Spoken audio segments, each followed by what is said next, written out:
Welcome back to Palestine Bookshelf. I'm Stephen Heiner, and today we're talking about We Are Not Numbers, The Voices of Gaza's Youth, a collection of writings from Palestinians, which is edited by Ahmed Alnaouq and Pam Bailey. This is actually a project that's been going on for a number of years, but the most recent cycle of violence helped put those writings into a book, which includes things that have been written in 2023, 2024, and I think even 2025. This book came out earlier this year, so this is being recorded in May of 2025. And this book, I think, is dedicated to someone we've already reviewed the work for of on this channel, Refaat al-Alarir. And he has stories. He's put together Gaza Writes Back and Gaza Unsilenced. I've done a review of Gaza Writes Back on my original channel, Stephen Heiner. If you want, there's a link in the description as well as a card for it.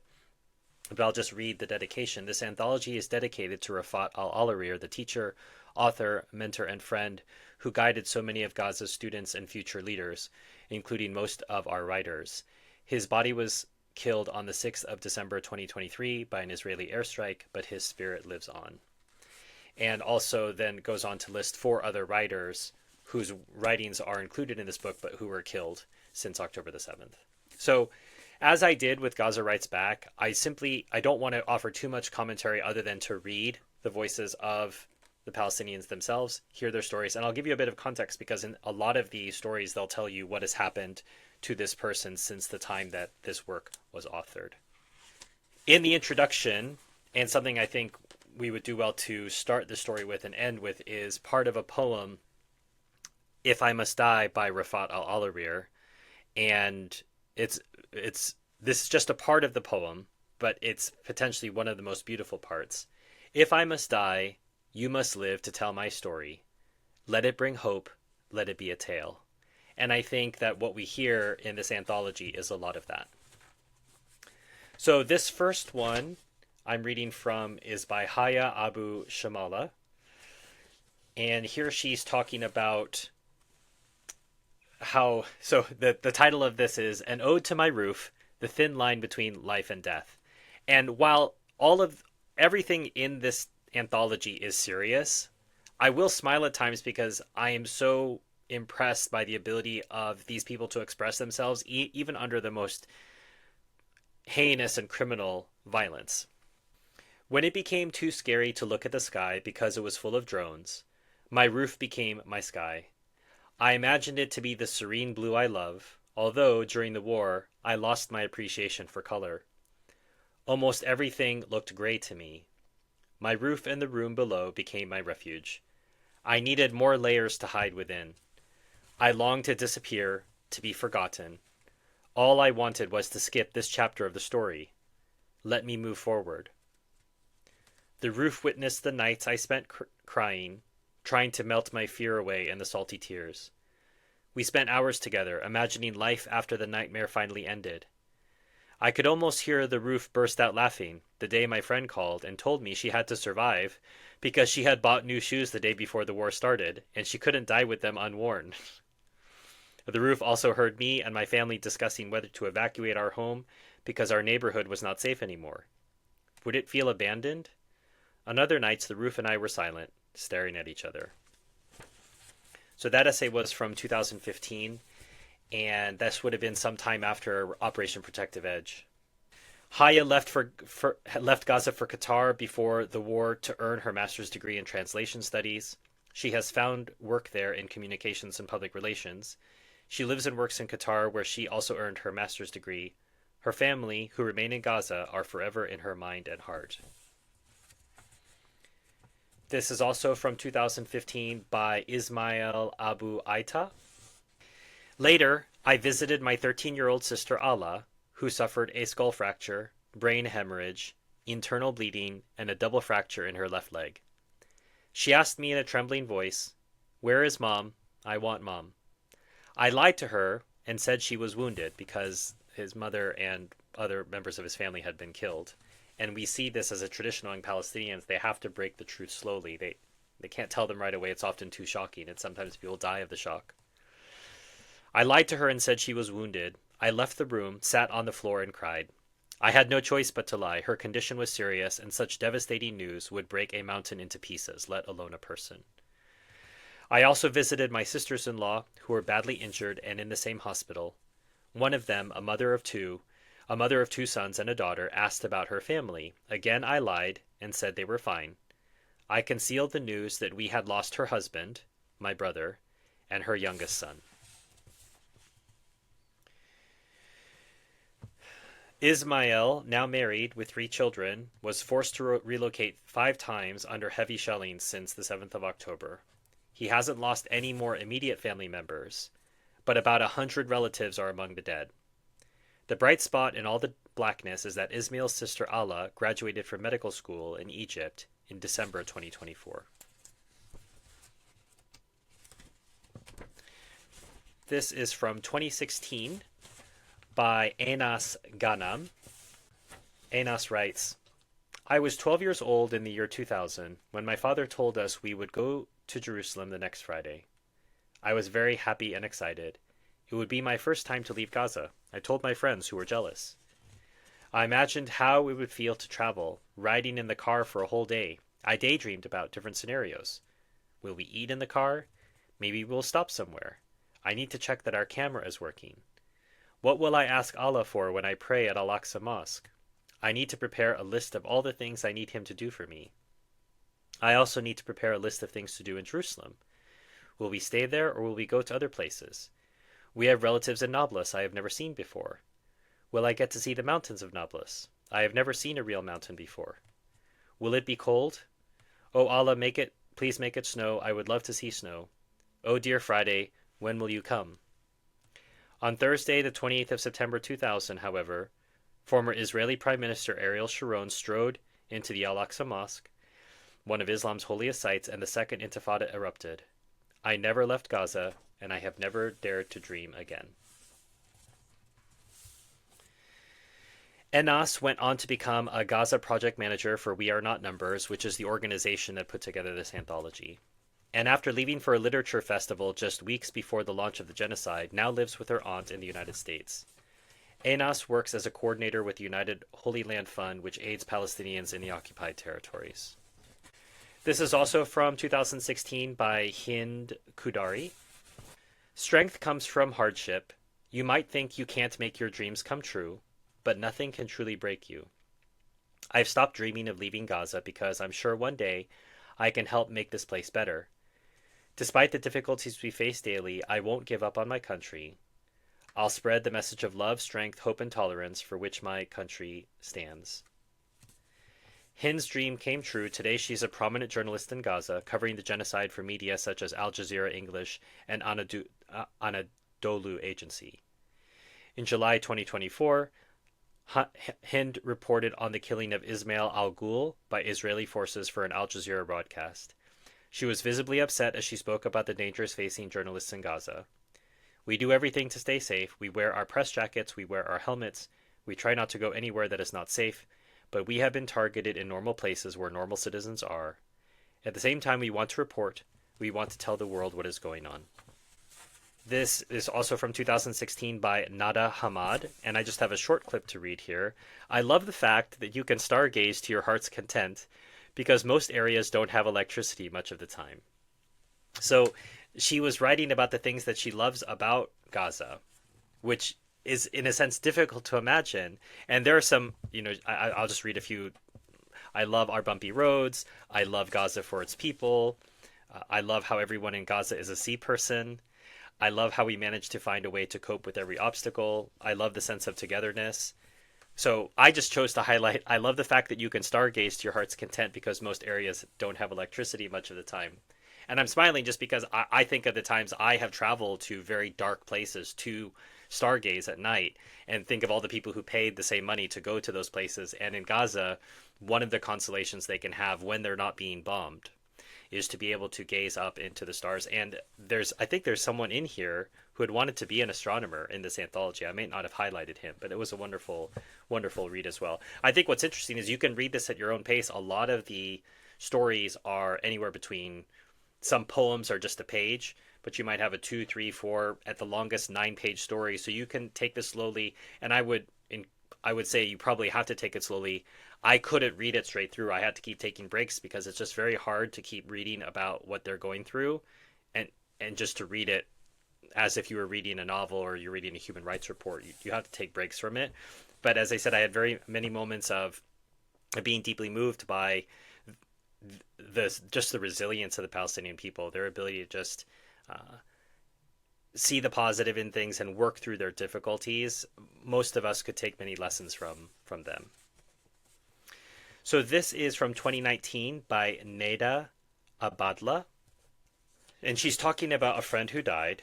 A part of me died with Adam that day. I think it is the part that used to believe that children are immortal, that they don't suffer or die. But even as a part of my heart died that day, I found reason to hope through Milaina Al-Hendi, a protester in the Great Return March who had been shot in her leg by an Israeli soldier on the western border of Han Yunis. Milaina is a wife and mother of 6. She told me her son and her husband had been shot in the protest as well. When she returned to the clinic, she responded to my obvious concern about her limping gait with a smile in her eyes that inspired me to smile back. Despite Milaina's complex injury, she continued with her daily chores for her family, and still she protested at the border, demanding her right to return to her ancestral homeland. I once asked, "How can you keep going on with your daily routine? How can you live or even sleep with pins in your leg?" Her treatment included what is called external fixation, performed to immobilize fractured bones and allow them to heal properly. Pins or screws are driven into the bone on both sides of the fracture, then secured together using external clamps and rods. It was obvious to me that she was in pain, yet Milaina said, "This is nothing, I can deal with it easily." Milaina is a strong, determined woman, and in those qualities I see beauty. While some die of pain, others discover their own strength. Neda, her husband, and her 2 children now live in Turkey, where they work at various jobs. This is also from 2019 and is written by Issam Adwan. And Issam is talking about a friend of his, Mohammed, and his death. And it's one which underlines the fact that even though Palestinians can escape to other countries, let's say Egypt or Turkey, they still face discrimination and poor treatment there. In this particular case, Mohammed was being shook down with other Palestinians for bribes to the Turkish police. And in one particular context, I think he was being chased and he fell from a balcony and died. In his last post on Facebook before leaving Gaza, Mohammed wrote a message to his mother, but it could have been written by any other youth in Gaza. "Dear mother, I can't bear the pain of leaving you and making you worried about me day and night. But mother, I've graduated from university and I have no job. I have no future here and there is no light at the end of the tunnel. Gaza is so dark. Life seems to be slow death. I don't seek to travel to find joy or happiness. I'm going because I can't forgive myself for being 25 and still taking pocket money from my father. I just want to have a decent job. I'm fleeing Gaza because I'm hopeless and helpless." He continued, "I heard a song once that said I shouldn't feel humiliated when I am in my homeland. But what can be more humiliating than this life? Please forgive me for going far away to try my luck at finding a better life, but I will lose nothing except your smile. Pray for me. I love you so much." So I've said before that we have to allow Palestinians to make their own choices. We can't insist that they stay and fight or that they leave. These are choices that every Palestinian has to make for him or herself, depending on the situation. And we have writers in this anthology who stayed, some of whom were killed, others who left for university or to work, but they plan on coming back. The stories have varied since Ghassan Kanafani wrote Letter from Gaza. It's very beautiful short story. I'll put a link to the review I've done for that on my Stephen Heiner channel as well as a card. This is from 2020 by Asma Taye, and I saw this sentiment expressed actually in several stories, but I just wanted to capture this part of it. Actually, stories of youths committing suicide because of depression, no matter what the reason behind it, seem almost common and expected now. people's reactions are like this. A. Mohammed fought depression before he hung himself. B. Oh, really? May he rest in peace. And life goes on. In a sense, the Palestinians have undergone so much suffering and pain that they have to have a governor switch that allows them to continue functioning. Because if they were to actually allow themselves to experience the grief that's all around them, they probably couldn't function. So they have to meter themselves a bit. I saw a video the other day on social media where a woman, clearly a matriarch of the family, had said, no, don't cry for him. His tears will burn in the afterlife. But something along the lines of, we have to move forward. We have to live in the here and now. And every Palestinian processes grief differently, but it just shows you the fact that death is reflected to that way. You know, may he find peace, may God bless him, and then the conversation moves on. This is also from 2020, and it was written by Akram Abunallah.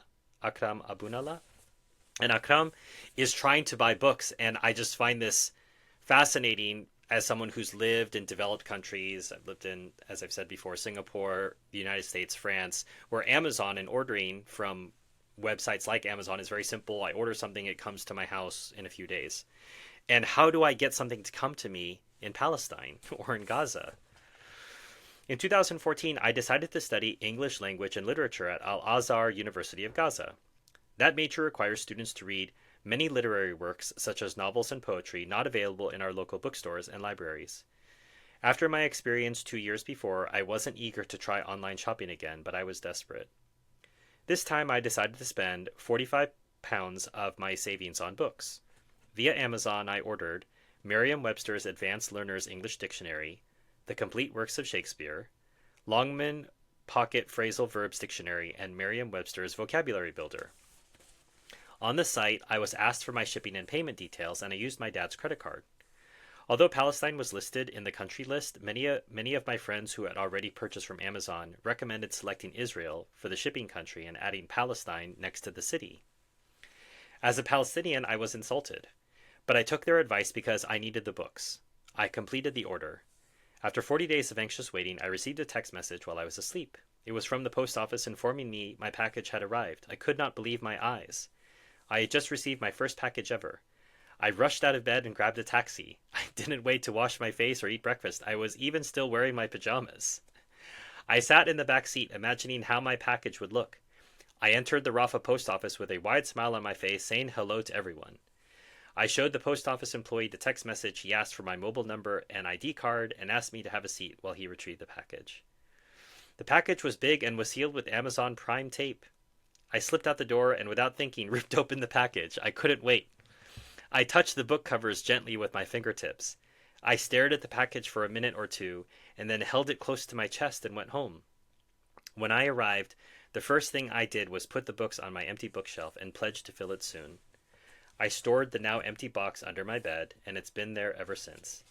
I keep all the boxes I receive. Each arrival is so special. And I want you all to think about that, what we take for granted in developed countries or in countries where there is peace and safety, how much joy there can be in just receiving a shipment, which includes, the complete works of Shakespeare and a dictionary. Akram now lives in Egypt. Her family relocated before him. Akram says he didn't want to leave Gaza, but I had no choice except to finally follow them. We lost both our apartment in Gaza City and our small house in Rafah. There was nothing left. He earns some income by teaching English phonetics and phonology to students from Murcia, Spain. This is a poem by Basman Darawi, and this was written in 2021. If there were a degree bestowed for surviving armed assaults, I would have earned it with honors, magna cum laude. I am living through my fourth now, although I'm not sure if I will live for graduation. If you test me, I bet I'd ace the exam. I can tell the difference between the voice of an F-16, F-35, and Apache helicopter. I can immediately detect whether a sound is the shelling of tanks or bombing from airplanes. But with my degree has come different types of syndromes. Phobia of the night, hypersensitivity to the sound of moving chairs, or really any banging object. Insomnia from anticipating death.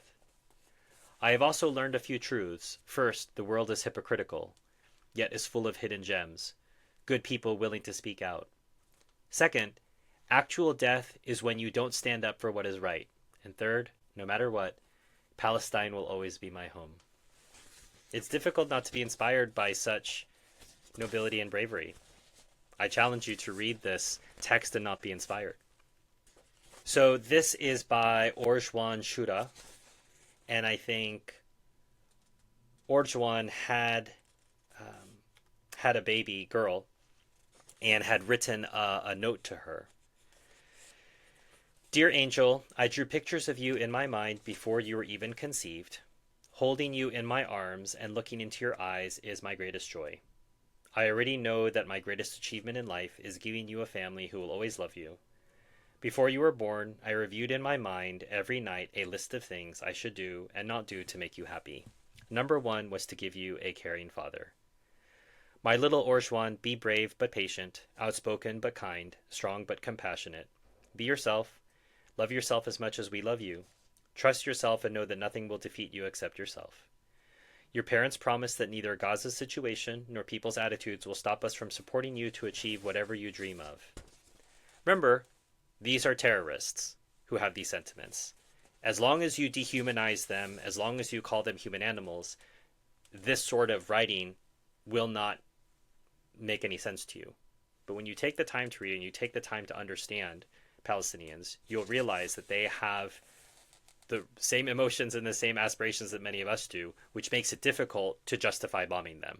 And I think that's part of the problem, is that people don't know Palestinians. They've never met a Palestinian in their life, never even watched a Palestinian be interviewed. They're all terrorists, they all hold knives, they all want to kill Jews. That's what they come out of the womb and they ask, where is a Jew I can kill? This is the caricature that's given, and unfortunately is accepted. This is from the first part of 2023 by Donna Besaiso. I've become so used to these stories, I've stopped seeing the bigger picture. The repeated tragedies that affect almost all Palestinians made me lose perspective. This life is not normal. It is not normal to have an entire family removed from the civil registry because they all died in an Israeli bombing. It is not normal to be denied your childhood because you were locked up in an Israeli prison since you were 13 for a crime you didn't commit, like Ahmed Manasra. It is not normal to be traumatized by the sound of a shutting door because it reminds you of the sound of bombing. And it is not normal to lose your 5-year-old son, such as Tamim Daoud, because his heart couldn't handle the sound of F-16s dropping bombs on his neighbors. Donna is now in Egypt, working to complete her bachelor's degree online. There she hopes to get a scholarship to study international law in Europe. As a Gazan, it's obvious that international law is being ignored. But as a law student, I refuse to believe it is only ink on paper. I believe that someday international law can be used to hold the perpetrators of this genocide accountable for their actions. I appreciate Donna's idealism. I just find it to be unlikely. I just find it unlikely that Israel is going to be held accountable for its crimes. This is from October 2023 to the present, this next group of writings that I'm going to read about. So it's the most recent writing that's come out of Gaza. This is from Basma Almaza. The following day at 3 a.m. in Gaza, my family received a grim command: evacuate immediately. Knowing what was to come, they left with nothing but their souls, since no means of transportation was available. My mother, despite being disabled by osteoporosis, embarked on the journey on foot, every step an agonizing ordeal. Yet their determination carried them to a makeshift shelter by morning. I tried to contact them, choking on my words. I should be there with you, enduring this together. My mother's voice quivered, hoarse from the toxic fumes that had engulfed the Gaza Strip. You're safe, my daughter. Promise me you won't stop telling the world about Palestine. The connection dropped, and that was the last time I heard her voice. On the 12th of October, after witnessing 5 days with no news of my family, I suddenly received a long WhatsApp message from my mother. With communication so unreliable, I have no idea when this message was written. Here is what she said. I am a Palestinian mother who has lived through many wars in beloved Palestine.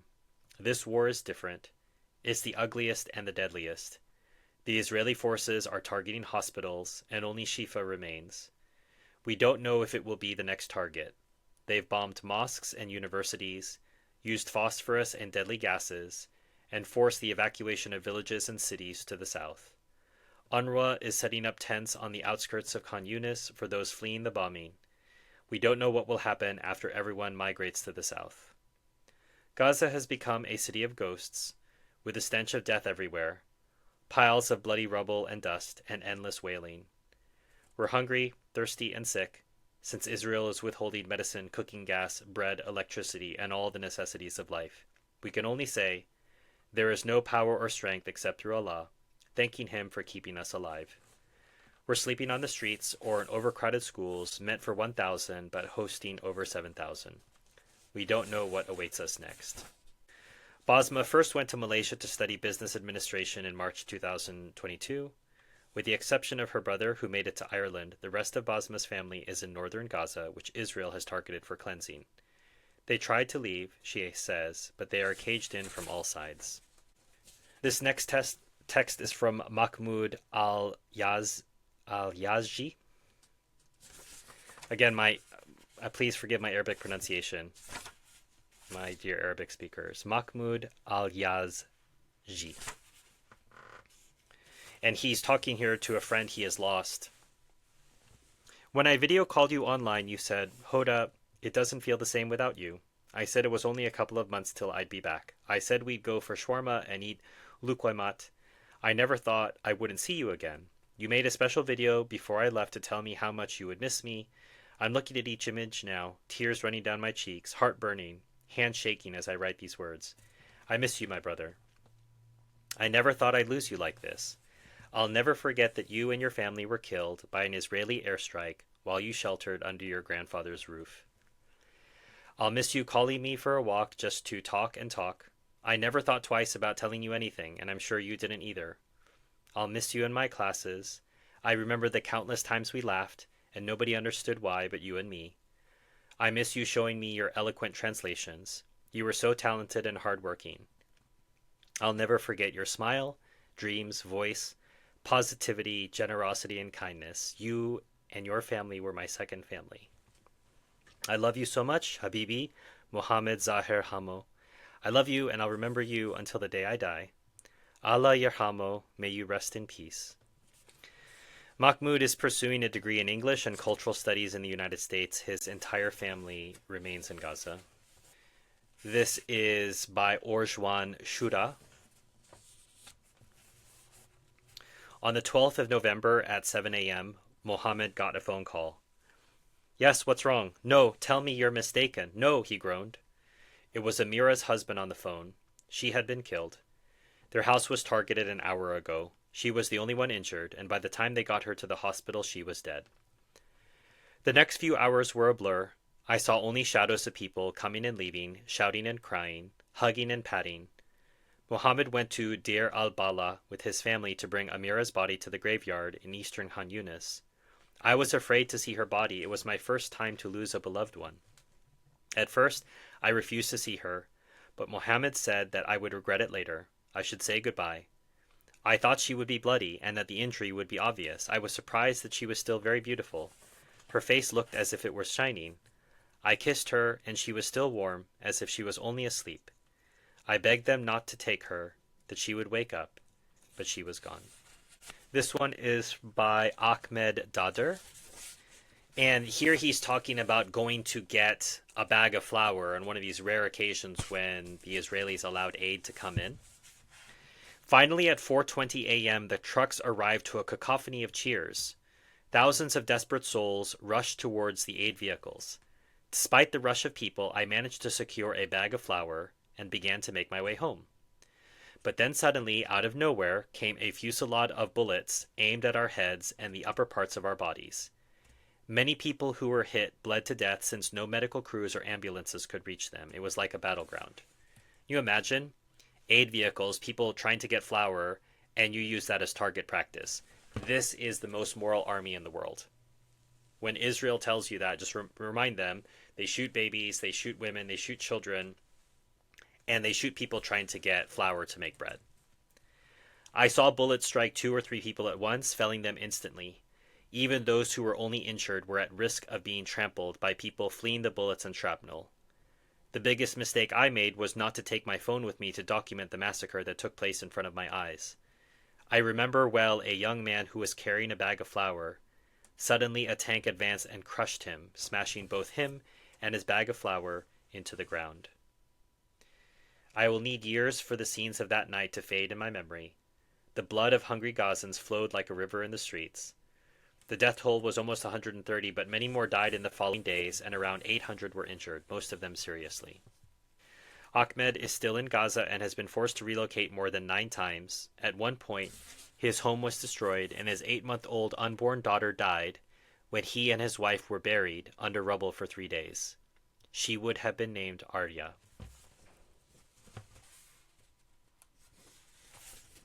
And this last one I'm going to read from is by Aya Zakut. So I traveled to Egypt to save myself, while leaving my family behind in Gaza amid the ongoing war. I didn't fully grasp the implications of this decision until I actually left, and my thoughts have been conflicted ever since. I am considered a survivor, but what does survival mean if I am not with my family? What is the value of surviving if it means leaving them behind? Should anyone have to make that kind of sacrifice? It seems that to learn and build a future, a Palestinian must give up a great deal. Every day I wake up feeling guilty. Was my decision the right one? When will the war end? Do I have the right to live a decent life while my family in Gaza endures such hardship? A Palestinian begins to question whether they have the right to a normal human life. And I think that's something that might be worth reflecting on as we come to the end of this review, is that even Palestinians who, let's say, make it out of Gaza under enormous pressure, they even question whether what they're doing is right. Do they have a right to do this? And I yearn for a future in which Palestinians don't have to have these thoughts, don't have to make these choices, and they can strive for the dreams that they express so eloquently in these pages on their own terms, and not be subject to an immoral and illegal occupation by a genocidal, racist society. If you'd like to support the work that we're doing here at Palestine Bookshelf, you can hit like or subscribe to the channel. Share this video with people who you think would benefit from learning a little bit more about Palestinians from their own mouths, hearing their own stories. That's hopefully what this review conveyed. If you'd like to thank me for this presentation, there's a link to Buy Me a Coffee and PayPal below. If you'd like to support me on an ongoing basis, there's Patreon or YouTube membership. These are ways for you to get early access to videos like this one, as well as videos that I don't release to the general public, reflecting on different things that I'm working on that I don't put on YouTube.